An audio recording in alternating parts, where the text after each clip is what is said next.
একটা জন্মদিন, একটা অ্যানিভার্সারি, এই দিনগুলো কখনো ফিরে আসে না। প্ল্যান করতে হয়, ট্যুর পোস্টপোন করতে হয়, মিটিং ক্যান্সেল করতে হয়, সব কিছু ছেড়ে ছুড়ে মনটাকে এক জায়গায় নিয়ে আসতে হয়।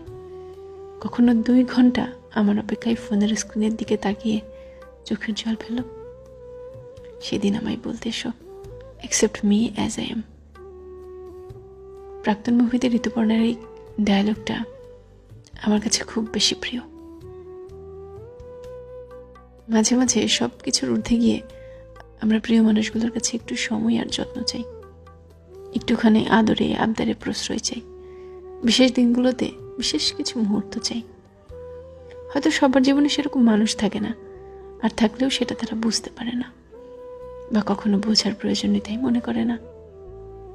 অবহেলা কিংবা অনাগ্রহে বুকের ভিতর আস্ত একটা নদী শুকিয়ে গেল, তা কেউ টেরই পায় না। মুহূর্তটা কেটে যায়, জীবন ঠিকই চলে যায়, তবুও প্রিয় মানুষগুলোর যত্ন নিলে, আগ্রহ থাকলে সেই মুহূর্তগুলো প্রজাপতি হতে পারত, একটা আকাশ হতে পারত, রংধনু হতে পারত, ফুল হতে পারত, ক্যানভাসের খুব প্রিয় কোনো ছবি হতে পারত জীবনের সবচেয়ে সেরা মুহূর্ত। অথচ সবশেষে মুহূর্তরা বাঁচে অপেক্ষায়, অবহেলায়, অনাগ্রহে।